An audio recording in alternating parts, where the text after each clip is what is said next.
መላበሉኝ ያሳሰባችሁ ያስጨነቃችሁ ነገር ካለ መናገር መተንፈስ የምትፈልጉት ጉዳይ ካለ የምናቀርብበት ነው። ያው ሁሌም እንደምንለው ባለሙያዎች አይደለንም፣ ግን እንደ ቤተሰብ እንደ ወንድም እንደ እህት የምንመካከርበት ነው።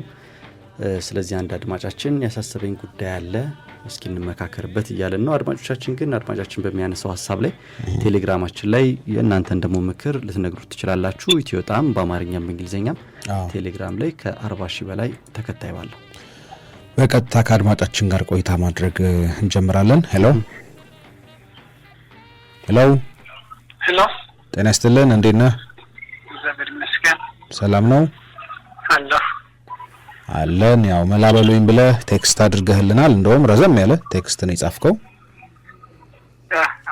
ልከህልን ነበረ ባለፈው። በዛ መሰረት ተገናኝተናል።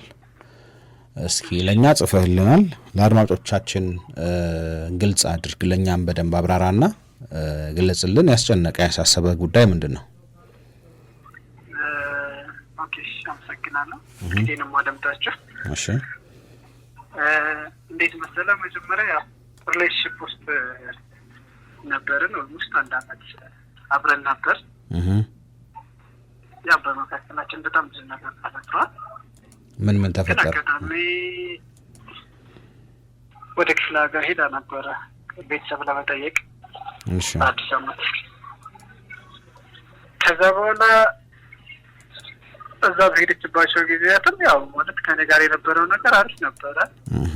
ኖርማል እንደነበር ነበር። ከዛም በኋላ መጣችና 2 ወር ቆይታ ነው የመጣችው አጋጣሚ። ኦኬ፣ ለአዲስ አመት ሄዳ 2 ወር? 2 ወር። ያው ቤት የምታስተካክላቸው ነገሮች ነበሩ። ቤተሰብ ምናምን ቤት እየሰሩ ስለነበር እሱንም ለማስተካከል ጭምር ነበር የሄደች። ከዛ በመካከል ምን እንደተፈጠረ አላውቅም። ያው ከሌላ ሰው ጋር ሪሌሽንሺፕ ውስጥ እንደሆነች ውስጥ ይጠረጠረና በመካከላችን ምንም አይነት መደባበቅ አልነበረም። ግን ስልኳን ያው ስለምጠቀመው አንዳንዴ ስልኮቿን ቼክ ሳደርግ ብዙ ነገር አየው። ግን ያው እሱንም ውስጤ ሊያምንበት አልቻለም። ከዛም ከመጣች በኋላ አብራኝ ነበረች ማለት። ስልኳን ቼክ ያደረከው ከመጣች በኋላ ነው? ከመጣች በኋላ። እሺ። እዛ በነበረችበት ሰዓት ያው እንደዛ አላሰብኩም። ከመጣች በኋላ ነው ይሄንን ላስበው የቻልኩት። የጥርጣሬ መነሻ ምክንያቶች ግን ነበሩ? እስኪ የጥርጣሬ መነሻ ምክንያቶች ስልክ በመደውል ሰዓት ብዙ ሰዓት ቢዚ ይለኛል። እኔ ደግሞ ስልክ ያን ያክል ማለት ስልክ ብዙ አናወራም። እሺ፣ ትንሽ ሰዓት ብቻ ነው ኖርማል የምናወራው። እሷም ስልክ የማውራት ያን ያክል እንትን ይላል። ከዛ ስልኮች ቢዚ ይለኛል። የምታፈጥረው ነው ምናምን ብዬ ስልኳን ቼክ ማድረግ ጀመርኩኝ። እሺ፣ ኖርማል ቴሌግራም፣ ኢሞ ምናምን ገብቼ ቼክ ሳደርግ ያው ይጠፋል አይደለ? የተጻፈ ነገር ይጠፋል። ግን ስጎግል ምናምን የሆነ ቦታ ላይ ማልጠብቀውን ነገር አገኘ። ምን አገኘ? የተጻፈቻቸውና ምናምን ነገር ለውድ አድርጌ እንደገና እንትን ሳደርገው መጣልኝ ሙሉ የተጻፈችው ማለት ነው። ኦኬ፣ እሱን አየሁት። ከዛ ያው እኔ በጣም ነው የምወዳት። ማለት መውደድ የሚለው ቃል ራሱ አይገልጸውም። አንደኛ ለመጀመሪያ ጊዜ ነው ሪሌሽንሺፕ ውስጥ ስገባ። ለዛም የሆነ መሰለኝ ትንሽ እንደ ራሴ ነበር እየወደድኳት ያለሁት። ከዛ ያንን ነገር ራሱ እያየሁት ማመን አልቻልኩም። ለራሴ ውሸት ለራሴ መንገድ ጀመርኩኝና ያው አብረን ነበርን። ከዛ ራሷ ነገረችኝ ያለውን ነገር አመቻችታ። ያው ልደርስ ማለት ውስጤ ሊደርስበት እንደሆነ ስላወቀችው የልጁን ስልክ ምናምን አግኝቼ ነበር አጋጣሚ። ከዛ ሳይ ምናምን ነገር እንደዚህ ነው ምናምን ብላ ነገረች። ምን ብላ ነገረች? ከነገረች በኋላም ግን ማለት ምን አለች? እዛ በነበርኩበት ጊዜ ማለት እንጃ ሌላ ሰው ጋር ለመድኩ። ከሌላ ሰው ፍቅር ያዘኝ ማለት ያው ፍቅር ልበለው ወይስ ምን ልበለው አለች። ልትነግረኝ የፈለገችበት መንገድ ራሱ አልገባኝም። ፍቅር እንዳልለው ከዚህ ቀደም ፍቅረኛ ነበረኝ። ካንተ ጋር ሆኜ እንዴት ከሱ ጋር መሆን ፈለግኩኝና ነው እንደዚህ አይነት ስሜት ውስጥ የተሰማኝ እና ከሱ ጋር መሆን ፈልጌ ምናምን ብላ ነገረች። እሺ ማለት ምን ማለት እንዳለብኝ ራሱ አላውቅም በዚህ ሰዓት። ትንሽ ከበድ ስላለኝ ነው ነገሩ። ደግሞ ማለት ያው እኔ እንድከፋ አትፈልግም ነገሮቹ ማለት እስከ የሆነ ከኔ ራሱ መራቅ አልፈለገችም። እንደምትጎዳት ታውቃለች፣ በጣም እንደምወዳትም ታውቃለች።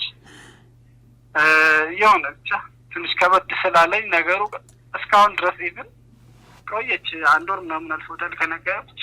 1 ወር ከ2 ሳምንት ምናምን አለፈ። ግን ትደውልልኛለች ምናምን ነገር። እኔ ያው ብዙ ስልኮችን አላነሳም አንዳንዴ። እኔም ደግሞ ተደውሎ ሳገኘው አንዳንዴ ፍሪ ታይም ሲኖረኝ እደውልላታለሁ ምናምን። ግን ስደውልላት ደግሞ የባሰ ነው የሚጨንቀኝ። ማለት እንደማጣት ሳስብ ይጨንቀኛል። ስለዚህ ምን ላድርግ? ምንድነው የምታወሩት? የፍቅር ወሬ ነው?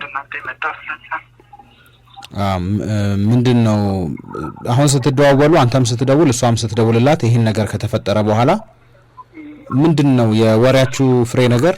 በምን ጉዳይ ነው የምታወሩት? በፍቅር አይ ነው እንደዛ አይደለም። ያው ደህንነት ይጠይቀኛለች። አልፎ አልፎ ስለ ቤተሰብ፣ ስለ ራሴ፣ ስለ ስራ ምናምን ትጠይቀኛለች። በአካል ተገናኝታችሁ አታውቁም ከዛ በኋላ? አናውቃለን። ይሄ ማለት ይሄን ነገር ካወራችሁ በኋላ ማለት ነው? ማለት በተደጋጋሚ ትገናኛላችሁ ወይስ አንዴ ብቻ? አይ ከዛ ካወራችሁ በኋላ ኦልሞስት 3 ተገናኝተናል። በሳምንት አንዴ እንገናኛለን ማክሲመም። እኮ ስትገናኙ እንዴት ያልፋል ጊዜው? ስትገናኙ እንዴት ነው የሚያልፈው ጊዜያችሁ? እንዴት ነው የምታሳልፉት? ከዛ በኋላ ማለት እኔ በጣም ስለሚደብረኝ ማለት ያው እሄዳለሁ አገኛትና በጣም ስለምትናፍቀኝ አገኛታለሁ። ግን እዛ ስደርስ ደግሞ በጣም ይከፋኛል ምናምን ነገር። ብዙ ሰዓቶች በዝምታ ነው የሚያልቁት። ስለዚህ የፍቅር ወሬ አታወሩም ማለት ነው? ነው ምንም ማለት እሷም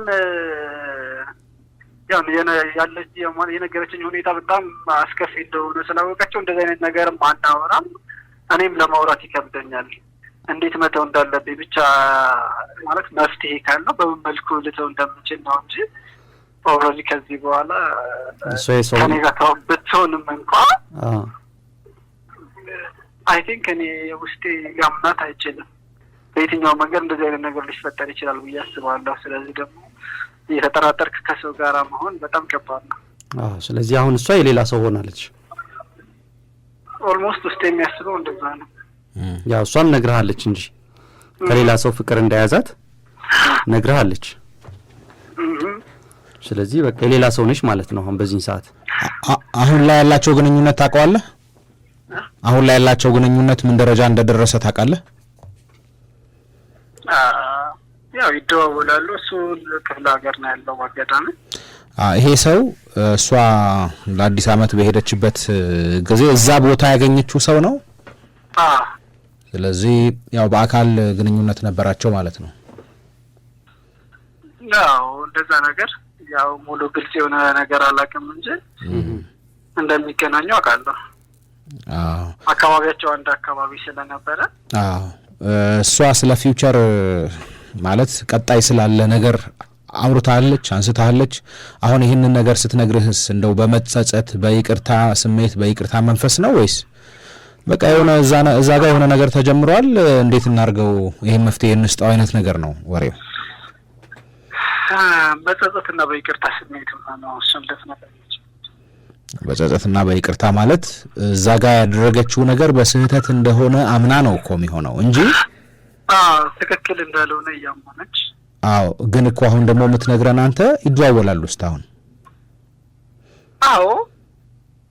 የተጸጸተ ሰው ትክክል እንዳልሆነ እያመነችበትም እንኳን ማለት እኔ ገረሞቻ ምናልባት አንዳንዴ ለቃላቶች መሸንጋ ካልሆነ በስተቀር ትክክል እንዳልሆነ በደንብ ማስረግጣት ነገረኛለች። ከኔ ጋር ነው ሆና ኢቭን ከኔ ጋር ብሬክ አድርጋ ቢሆን ኦኬ። ግን እኔም ጋር በነበረችበት ሰዓት እዛ መሆኗ ትክክል እንዳልሆነ ትነግረኝና ግን ደግሞ ከኔ ጋር ያለውን ነገር ማቆም እንደምትፈልግ ነገረች። ማቆም እንደምትፈልግ ነግረሃለች። ግን ያው አንተ እንዳትጎዳ አሁን የሚመስልህ አንተም የተረዳሃት ይመስለኛል። አንተ እንዳትጎዳ ብላ ካንተ ጋር ጊዜ እያሳለፈች ነው። በቃ እንደዛ ነው አይደል የተሰማህ? እኔ እንዳልጎዳ ማለት ያው አንዴ ብሬክ ማድረግ ብዙ ነገርን ማቋረጥ ትንሽ ይከብዳል።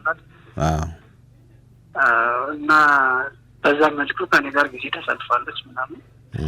ግን እኔ ደግሞ የባሰ እየተጎዳሁ ነው። ምን ማድረግ እንዳለብኝ አላወቅኩም። ውስጥህ እየነገረ ያለው ነገር ቅድም እንዳልከን እንደው እሷ ብትመለስ እንኳን ውስጥህ እንደማይቀበል ይሄ ሪጀክት አድርጓታል። በቃ ውስጥ ያንተ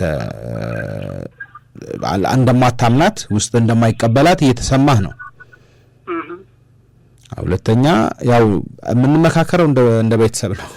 ሁለተኛ እሷ ባደረገችው ነገር የተጸጸተ ሰው ማንነት አይደለም አሁን ከምትነግረን ነገር እኔ የተረዳሁት። ምክንያቱም ጸጸት ከሆነ እንደ ጥፋት የምትቆጥር ከሆነ ያ ነገር መቆም ነበረበት አይደል? አልቆመም። ያ ነገር ቢሆን እኮ ምናልባት እንደው በጣም ስለምትወዳት ልትቀበላት ትችል ነበር አይደል? አጥፍቻለሁ፣ ተሳስቻለሁ፣ ይሄ ነገር በፍጹም አይደገመኝም፣ አይለመደኝም አይነት ነገር ቢሆን አቀራረቧ። ግን እንደዛ አይደለም። ሰው አይጠፋም የማይባል ነው። በየትኛውም መንገድ ይሳሳታል። ግን ስህተቱን አምኖ ደግሞ ያኛውን ለማስተካከል የሚኬድ ከሆነማ ችግር አልነበረውም። ከአንተ ጋር 1 ዓመት ነው ያሳለፋችሁት በፍቅር? 1 ዓመት ከምናምን አሳልፈናል። ከዚህ በፊት በነበራችሁ የፍቅር ግንኙነት ጊዜ አለመግባባት ሲፈጠር ማለት በጣም ትጎዳ ነበር አንተ? ሪጃ ማለት በመካከላችን አለመግባባት ተፈጥሮ አያውቅም ነበር ማለት። እኔ ብዙ ሰዓት ነገሮችን አክሴፕት አደርጋለሁ ማለት መጥፎ የሚሆኑ መልካም ነገር ማለት ይሁን ነው የምለው ብዙዎቹ ነገሮችን። በዛ ነው ማለት ደስ ይሆናል እኔም እንደዚህ እንክት። አዎ እንግዲህ እኛ ሐሳብ እንስጥህና እንደ ታላቅ ወንድም ከዛ አንተ ደግሞ ያው ለውሳኔ የሚረዳህ ነገር ካገኘ ጥሩ፣ ካልሆነ ወደ ባለሙያዎችም ስላሉ ባለሙያዎች ጋር እናገናኛለን። በስነ ልቦና ረገድ ድጋፍ ከፈለክ ማለት ነው። እኔ የሚታየኝ ነገር አንተም መጀመሪያ አካባቢ ያነሳኸው በቃ ከሌላ ሰው ጋር የሆነ ግንኙነት መጀመሯን አውቀሃል አንተ ወይም እንደምታቅ ስታቅ ነው የነገረች። ኦልሞስት ያው አውቃለሁ ነው የሚባለው። ያው ሁለተኛ ሙሉ አላወቅኩም እንጂ ሁለተኛ ያ ሰው ምናልባት ሌላ ቦታ ሆነ እንጂ እዚህ ቢሆን ወይም እናንተ ያላችሁበት አካባቢ ቢሆን ከሱ ጋር የጀመረችው ነገር እንደው ወደ አንተ የሚመልሳት ነገር አይመስልም። አሁን ያለው ነገር እሱ በቦታ ርቀትም ስላለ ምናልባት ዴስፔሬት የመሆን ነገር፣ ብቸኝነት የመሰማትም ነገር ሊኖር ስለሚችል አሁን ያፈቀረችው ሰው የወደደችው ሰው እዚህ የለም። ምናልባት እነሱ ክፍለ ሀገር ነው ያለው። ያ ሰው እዚህ ቢሆን እሱ ጋር የምትሄድም አይመስለኝም አሁን። ለምን? ምክንያቱም ያ ሰው የለም፣ በርቀት ነው ያለው። አንዳንዴ ብቸኝነት እዚህኛው ጋር የምትመለስበት ምክንያት ይኖራል ብዬ አላስብም። አሁን ብቸኝነት ሲሰማት ወይ እንዳለው ደግሞ እንዳይጎዳ እንደው ትሪት እያደረገችው ምናምን ነው። ይሄ ማለት የራሷን ኮንፈርትም እየጠበቀች ይሄ ሲታሰር ወደ እኔ ሲፈታ ወደሱ አይነት ነገር የሚመስል ነገር አለው። ሁለተኛ የሆነ ሶፍት የሆነ ልብም ያላት ይመስላል። ምክንያቱም በቃ እዛ ጋር የሆነ ነገር ተፈጥሯል፣ ግን እሱም እዚህ እንዲጎዳ ላትፈልግ ትችላለች። ግን በማንኛውም አይነት ሁኔታ በዚህ ሪሌሽንሽፕ ውስጥ ለሱ መቆየቱ እንደው እየተገናኙ በዚህ ሁኔታም ጊዜ ማሳለፉ በጣም የሚመከር አይደለም ብዬ ነው የማስበው እኔ። ራሱን ከመጉዳት ውጪ ምልህ ይሄን ነገር እያሰበ ከሌላ ሰው ጋር እንደዚህ ሆናለች፣ ሌላ ሰው ወዳለች፣ ሌላ ሰው በእኔ ላይ ያፍቅራለች ብሎ እያሰበ እሷን ማግኘት በጣም ከባድ ነው ይመስለኝ። ሁለተኛ እሷ ደግሞ አልተጸጸተች። እንደተናገረው ከሆነ ስልክ ትደዋወላለች፣ ከዛ ካፈቀረችው ሰው ጋር ይገናኛሉ እና የተቋረጠ ነገር የለም። ለማቋረጥም ፈቃደኝነት ያለ አይመስልም። አንዳንዴ ሰው በሆነ አጋጣሚ ሊሳሳት ይችላል፣ በተለያየ ምክንያት ማለት ነው። በሶስተኛ ወገን ግፊት ሊሆን ይችላል፣ ባሉበት ሲቹዌሽን በጓደኛ መካከል በሚፈጠር ነገር ሊሆን ይችላል። እንደዚህ አይነት ስህተት ያደረገ ሰው በጣም ሪግሬት ያደርጋል፣ ይጸጸታል፣ ለፍቅረኛው ለትዳር አጋሩ። ተጸጽቶ ሲመለስ ይቅርታ የሚጠይቅ ከሆነ ምናልባት እድል ይኖረዋል። እሷ ጋር ግን አሁን ያየሁት ነገር እዛ ጋር በተፈጠረው ነገር የመጸጸት ነገር የለም። የተጸጸተ ሰው በቃ ያቆማል አይደል? ያን ለማድረግ ፈቃደኛ አይደለችም እና ለምን ዋጋ ይከፍላል በዚህ ሪሌሽንሺፕ ውስጥ? ለምንስ ያገኛታል? ከዚህ በኋላ እንደሚወዳትም ስለምታቅ ጨክኖ እንደማይረቅም ስለምታቅ ያንንም እየተጫወተችበትም ይመስለኛል። ፕላንም ባካፕ ፕላንም ሊሆን ይችላል እኮ ምናልባት እዛ ጋር ያለው ነገር ያልተማመነችበት ስሜት ይኖራታል። ወደዋለች።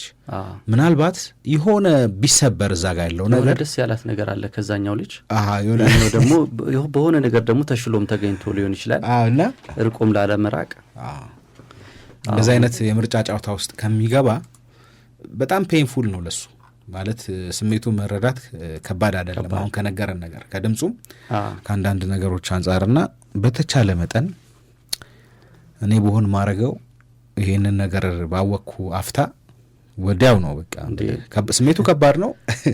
የተወሰኑ ህመሞች ይኖራሉ እነ ጨጓራና እነ ራስ ምታት የመሳሰሉ አንዳንድ ነገሮች ሊከሰቱ ይችላሉ። ግን በቃ ምንም ጥርስን ነክሰህ ዋጥ አድርገህ ምንም እንደው ጥርስ ለመንከስ እንኳን ጊዜ መስጠት አያስፈልግም። ራን ነው በቃ መራቅ ነው ያለበት ከሷ። እኔ የተጫወተችበት ነው ብዬ አስባለሁ። አንደኛ በሱ ላይ ፍቅረኛ ያላት ክፍለ ሀገር ሄዳም እንደመወስለትም ይቆጠራል በሱ ላይ። ሁለተኛ እንደገና ደግሞ ተደራቢ ሰው ለመሆንም ደግሞ ራሱን እያዘጋጀ ያለም አይመስለኝም። ያው መሆንም አይፈልግም። እሷ ግን እንደዚህ አይነት ነገር እየሞከረች ያለችም ይመስለኛልና በተቻለ አቅም ከሷ ጋር ያለው ግንኙነት ጥሩ ፍቅረኛ የምትሆን ልጅ አይደለችም። ጥሩ ፍቅረኛም ወደፊት ጥሩ ታማኝ ሚስቱም ልትሆን የምትችልም አይመስለኝም አሁን ባለው ሂደትና ደግሞ ሴቶች ለመሳሳት እንደዚህ አይነት ስህተት ለማድረግ እህቶች በጣም ሩቅ ናቸው። ሪሌሽንሺፕ ላይ ልጅ የተሻለ ታማኝ ናቸው። ከወንድ ልጅ የተሻለ በጣም ታማኝ ናቸው። ላፈቀሩት ሰው በጣም ተገዥ ናቸው። ካፈቀሩት ሰው ውጪ ከትዳር አጋራቸው ውጪ ወደ ውጪ ለማየት በጣም ከባድ ነው ሴቶች። ምክንያቱም በስሜት ነው ከትዳር አጋራቸው ጋር በስሜት በመንፈስ አንድ ነው የሚሆኑት እና ወንድ ልጅ ነው በጣም ስሜታዊ፣ በቀላሉ በአንዳንድ ነገሮች ሊሳሳትም ይችል። ያው እንደ ምክንያት ይጠቀሳል እንደው ዝም ብለህ ከምናየው ነውና እሷ ይሄንን ሁሉ ድንበር አልፋ እንግዲህ ከተሳሳተች ልቧን ለሌላ ወንድ ከሰጠች ምናልባት ልቧን ለሌላ ወንድ ከሰጠች ታማኝ አይደለችም ማለት ነውና እንደዚህ አይነት ሴቶችን ደግሞ ፍቅር አጋር ማድረግ ለትዳር መመኘት ደግሞ በጣም ከባድ ነው። በተቻለው አቅም ያው እየሰማን ይሆናል ብዬ አስባለሁ ከሷ ጋር ያለው ግንኙነት መቋረጥ እንደ ወንድም እኔ በሆን ሙሉ በሙሉ አቋርጣለሁ። ስልኳን አላነሳም፣ ብሎክ ላደርግ እችላለሁ። እኔም በሆን ሮጫለሁ ፎቶዎች ካሉኝ አጠፋፋለሁ። ይሄን እሷን የሚያስታውሱኝ ነገሮችን ለማጥፋት ሞክራለሁ። ያው ራስን ደግሞ ቢዚ ማድረግ መንፈሳዊ ነገርም በአጫጭር ስልጠናዎችም በተለያየ ነገር ብዙ ነገሮች አሉ። እንደዛ በማድረግ መመለስ ይችላል ብዬ አስባለሁ። ከዛ ውጪ ግን የባለሙያ እገዛ ደግሞ የሚያስፈልገው ከሆነም እኛ ጋር ባለሙያ አይዞህ ከጎንህ ነን ለማለት እንወዳለን። እኛ እንደ ወንድም ነው እኛ እንደ ወንድም እና ያው የጥቃቱ ስሜት ሰለባ በመሆንህ ያው እንደ ወንድ ስለተሰማን አብረን ከጎንህ እንቆማለን። የወንዶች ጉዳይ ከጎንህ ነው ልትል እንደዚህ አይ ባለሙያ እናገናኛለን። ቀልዴን ነው። ግን ራቅ ይሄ ጤናማ አይደለም እንደዚህ አይነት ነገር ከሷ ጋር ያለ በጣም የከበደው እሱ ይመስለኛል። ግን ያው ጨከን ማለት ያስፈልጋል። የዚህን ያክል መጎዳት የለበትም። ደግሞ የመጀመሪያው ፍቅረኛ ነች። ህይወት ይቀጥላል። ሌላ ህይወት ደግሞ አለች። በጣም አሪፍ ሴት ጥሩ ሚስቱ የምትሆን የልጆቹ እናት የምትሆን ደግሞ ሌላ ደግሞ አለችና ወደ እሷ ደግሞ ሌላ ህይወትን ደግሞ ማሰብ የተሻለ ነው።